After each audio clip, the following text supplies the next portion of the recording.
Olá, seja bem-vindo ao nosso canal Escola de Pregadores. Eu me chamo Leonardo Félix e hoje eu gostaria de dar a você uma dica imprescindível na hora de interpretar a sua Bíblia. Estamos falando aqui da interpretação intertextual. Então fique conosco e confira. A interpretação intertextual é quando você pega uma passagem bíblica e entende o sentido dessa passagem relacionando com outras partes da Escritura. O intérprete da Bíblia ele não pode dar o significado de um texto em contradição a outra parte das Escrituras. A razão é óbvia, Há um só autor e esse autor é Deus e ele não se contradiz em toda a Escritura. Então a gente parte dessa premissa e fazemos então assim a relação entre um significado, um entendimento com outro entendimento e assim nós vamos chegando a algumas conclusões. Eu gostaria de dar para você aqui algumas dicas. Então, a primeira delas é o seguinte, na hora de fazer a interpretação textual, defina aquilo que você irá interpretar na passagem que você está analisando. Eu vou usar aqui como o texto para exemplificar isso, lá de Romanos, capítulo 5, versículo 1, que diz assim: justificados, pois, mediante a fé, temos paz com Deus, por meio do nosso Senhor Jesus Cristo.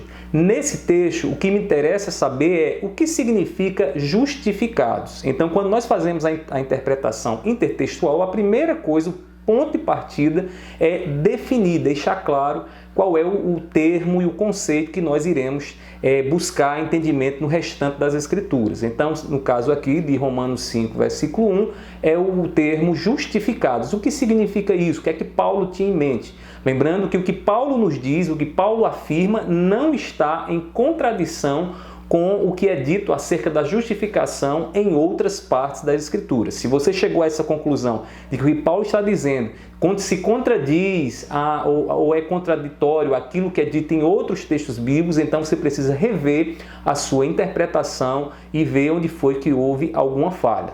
Em segundo lugar, analise a correlação dos termos. O que quer dizer isso? A palavra que está lá, certo? Veja como essa palavra aparece em outras partes da Escritura. Então, na hora de fazer a interpretação intertextual, é bom você ter ao seu lado uma boa concordância.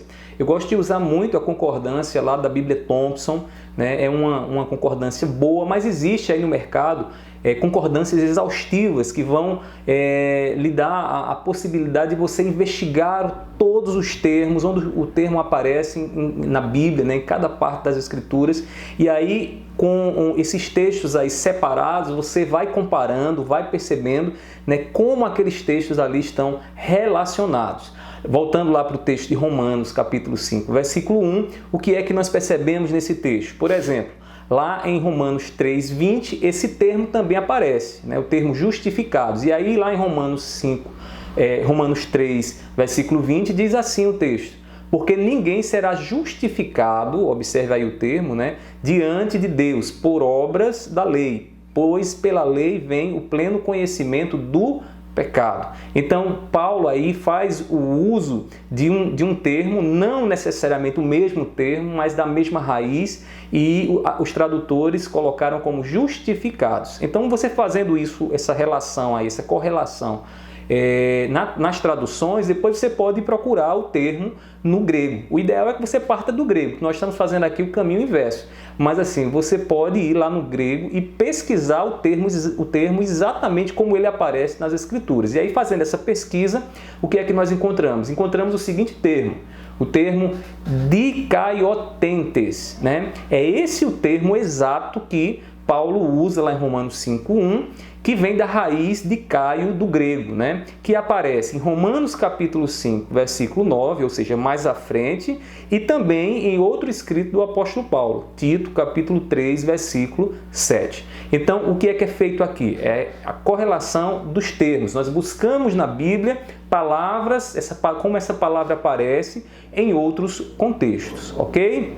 Em terceiro lugar, examine as citações do Antigo Testamento no Novo Testamento. Hoje já existem livros que trazem luz sobre essas citações do Antigo Testamento no Novo Testamento. Não é o caso do texto aqui que nós estamos usando como exemplo. Mas você precisa atentar ao seguinte: o uso que muitos autores bíblicos do Novo Testamento fazem do Antigo Testamento, muitas vezes não é ipsilíteris. Por quê? Porque ele faz um uso, omitindo algumas palavras, e vale salientar que o autor ele faz isso, inspirado, ele está debaixo de inspiração, algo que eu e você não podemos fazer. Então ele faz trazendo uma luz, trazendo esclarecimento acerca de alguma situação ou algum conceito no Novo Testamento e usando palavras lá do Antigo Testamento. Então você pode fazer essa busca aí também de como aquelas palavras elas foram ditas, se elas foram ditas lá no Antigo Testamento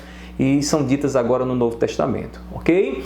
Em quarto e último lugar, você deve analisar os conceitos, Analise os conceitos. Nós falamos de termos e agora estamos falando de conceitos. Os termos são as palavras lá, aquele símbolo lá. Veja como esse símbolo aparece em outras partes das Escrituras. O conceito é o que está por trás, o significado que está ali, que aquelas palavras, que aqueles termos carregam. Então você pode e você deve fazer a interpretação intertextual relacionando também os conceitos. Veja como o significado de um texto ele lança luz, ele dá entendimento a um texto que muitas vezes ele não é tão claro. Essa é uma regra básica da hermenêutica, da interpretação. A gente precisa se apropriar do significado de um texto mais claro para entender os textos mais escuros. Então você faz isso.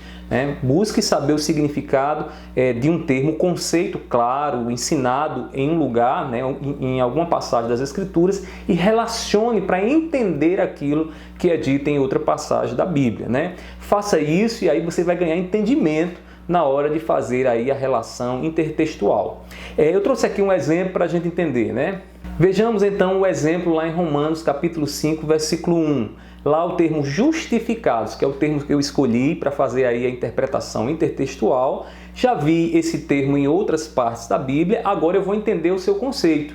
E aí quando eu vou buscar o seu conceito lá no original, lá no texto grego, então eu chego à seguinte conclusão, que justificados ele pode ser entendido, pode ser entendido como ser colocado num relacionamento adequado através do sangue sacrificial de Jesus. E aí alguns autores usam esse termo também para se referir a ser declarado justo, aquilo que o juiz faz diante do réu em um tribunal. Então, ser justificado é receber da parte de Deus as palavras que nos libertam, as palavras que nos justificam diante da sua lei, através do sangue de Cristo Jesus. E aí, esse mesmo conceito, ele aparece lá em Colossenses capítulo 1, versículo 20. E aí a ideia lá fica esclarecida de que Jesus ele morreu para nos dar agora essa reconciliação com o Pai, nos tornar agora quites diante da lei de Deus. Portanto, eu espero que com essas dicas você faça aí a interpretação intertextual desse texto, dessa passagem que você está estudando para pregar, para expor para a sua igreja. Faça com muito cuidado. Se você não fizer uma boa relação entre os textos da Bíblia, você corre o grande risco de estar dizendo algo que pode até contradizer outras partes das Escrituras. Com isso, você põe em xeque a validade da sua interpretação e você vai ao encontro de um pilar da interpretação bíblica, de que Deus é quem se revela, há um único autor na Bíblia e esse único autor ele é coerente em tudo o que diz. Portanto, use aí essas regras na hora de você fazer a sua interpretação e que Deus e o Espírito Santo te ilumine nos seus estudos. Que Deus seja glorificado em teu ministério e até o próximo vídeo. Tchau, tchau!